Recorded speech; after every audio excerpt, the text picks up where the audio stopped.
Looks like Team Rocket's taking over Japan. At Poke Centers in Japan, there will now be a event Giovanni's Nidoking spawning. This event Nidoking is stronger than any other raid Nidoking that's ever been in Pokemon Go. And it's arguably stronger than some of the tier 5 raid bosses that we've seen. What makes this Nidoking different from other Nidokings is that it has a tier 5 Pokemon's stat modifications, but it still has a 3-minute raid timer.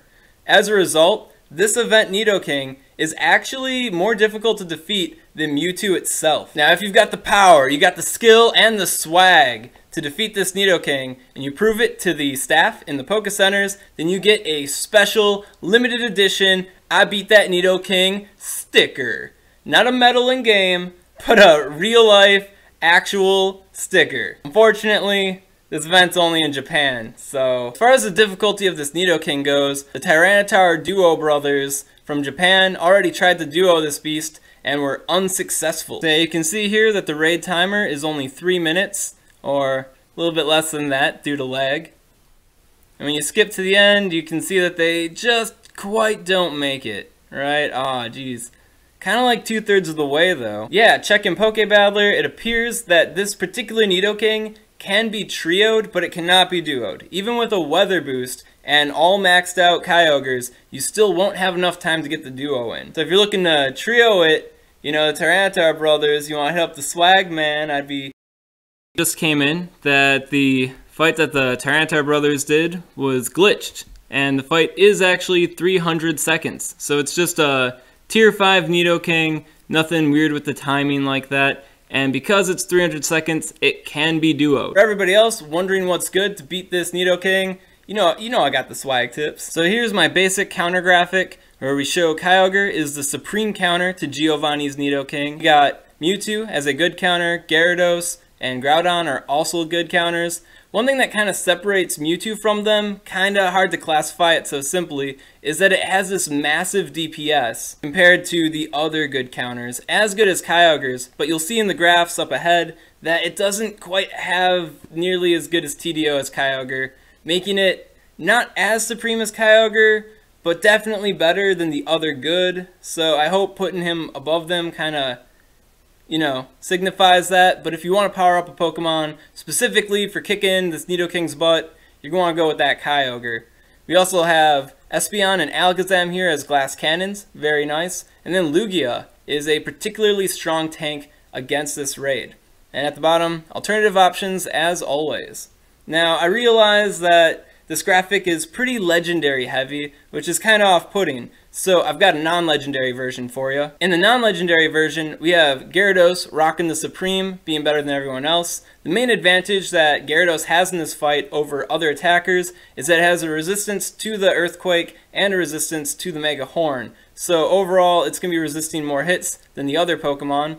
We got Metagross as a very good option, Vaporeon as a very good option, and then this duo here, once again, the glass cannons. Now, I made a special distinction here that if you're fighting Sludge Wave, then Metagross and Rhydon become much better options in this fight. Metagross is Steel type, so against those Poison type attacks, it has an immunity tier resistance, meaning it'll take like extra resisted damage from these hits. And Rhydon is a Ground type and a Rock type. Both types have a resistance to Poison type hits, giving it also an immunity tier resistance. So if you know you're up against Sludge Wave, then these guys might be your best bets. But if you got Kyogre, you'll probably want to use Kyogre. In the graph here, you can see where all these Pokemon fall in the actual fight. So these are the counters to Giovanni's Nidoking, simulated against the Giovanni Nidoking raid, against all of its movesets averaged together, and these counters are all at level 40, to kind of eliminate bias of breakpoints, bulk points, you know, the final real deal, what you're shooting for. So here you can see that Kyogre stands above all the other counters in both DPS and TDO, making it the clear supreme option. If you dial it a bit to the left, you'll see that Mewtwo is high above everyone else, on the same level of DPS as Kyogre, and, you know, a little bit less survivability. Very good option. I kind of want to make Mewtwo supreme on my graphic, but not as supreme as Kyogre is. And the supreme is the supreme, and Kyogre is most definitely the supreme. Down here we got Lugia, very tanky option, has similar TDO to Kyogre. Not too hot on the DPS side though. And you can see the wide breadth of other counters here and where they fall. Now there's a lot of other counters that work well in this fight that aren't included on this graph. If you're curious where they all kind of lie in the fight, you can check out pokebattler.com/raids and you can get the details on Giovanni's Nidoking. Now if you're looking to max min some of the best counters to this fight, I included some breakpoints and bulk points for Kyogre, Gyarados, Mewtwo, and Espeon. So here you can see Kyogre has performance upgrades from 25.5 to 28.5 to 32.5, and then it leaps to 38.5, and it's basically on the same level as a full-fledged level 40 Kyogre. Mewtwo's got a bit more of a ascension going on here. As far as what's going on with this Mewtwo, 36.5 and 32.5 are both offensive breakpoints for confusion. These other points though on the graph represent bulk points. So from 24.5 to 26.5, Mewtwo is able to withstand a Earthquake, which is the strongest hitting move on Mewtwo in this fight, and a Iron Tail. And 24.5, 26.5, that's another Iron Tail it can survive. What does that matter? Well, it allows Mewtwo to more consistently get off its Psychics and possibly wiggle in another Psychic in a fight. So you got that situation, you're working on that single bar charge move and you just don't quite make it. Well, that hurts your DPS and that hurts your TDO. So having that level of tankiness achieved, going from 24.5, 26.5, and so on, that will increase your damage output altogether. Very good idea. But if you're limited on Rare Candy and Stardust, you know, these are the small gains you can make along the way to powering up a Mewtwo you might have fully.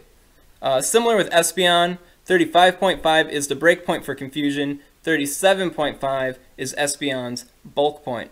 If you're curious about bulk points, I've got a link in the description to my video on bulk points, and the game press guide, and the bulk point calculator, and the breakpoint calculator, so you can figure this stuff out on your own for your each shown specific IV spread. So yeah, that's the Giovanni's Nidoking fight at Poke Centers in Japan until March 11th. So if you're not in Japan, oh, that sucks. Hopefully we'll see events like this coming to the world globally. I'd be into fighting a special Nidoking, right? Now, just to clarify again, there's nothing super special about this Nidoking as far as if you beat it and catch it. It's got the same movesets as usual. It's got the same stats as usual once you have it. But the main ticket, the reason to defeat the Nidoking, to be the champion, to crush Team Rocket, is for that sticker. Go that way, Pixel. Why are you like this? Okay, cool. Ryan Swag in 1080p, what's up with that? Well, I'm here with my videographer friend Michael, who's got some really good equipment, and we're gonna go to Japan, fight this Nidoking, and get that fucking sticker. Well, we'd love to, but we need $2,000. While I could fund to go to Japan and fight Nidoking myself, I'm pretty sure I'd die in Japan. So I want to bring my friend with me, and I figured if we're going to Japan and he's got these vlogging skills, we may as well, you know, go over the sites and locations that we're visiting to fight these Nidokings. Nidokings, plural. We'd be fighting 3 Nidokings at the 3 different Poke Centers in Tokyo, Japan. There's one in Mega Tokyo, there's one in the Sky Tree, and Tokyo Bay. So we figured we would film those locations and us beating the Nidokings and us getting the stickers, winning love, winning glory, getting that sticker. If you'd like to see me, Ryan Swag, kick that Nidoking's butt and get that sticker, then head on over to GoFundMe.com/NidoQuest today. And if we don't end up getting our goal of $2,000, we'll just put these funds towards a similar future event that's similar like this, but... You sound so unsure. Well, I won't get the sticker. This is what this is about, Mike. This is about me and the sticker, okay? This is about Japan. This is about Nidoking. This isn't about God. We're gonna get that sticker, Mike. We're gonna go to Japan. We're gonna get the sticker. I know I'm not about that vlogging life. This isn't my usual kind of content. If this is some kind of content that you'd be interested in seeing more of, I do have a pretty hot friend here, Michael. He's got the skills. So I got the swag. He's got the skills. He also has quite a bit of swag himself, and I've got I guess less skills. So head on over to gofundme.com/NidoQuest if you want to throw some support and see me fight Nidoking in Japan. Please don't hate me for asking for money. I really want that sticker, and I'm determined to get that sticker. Yeah, I'm good. You good? Sure.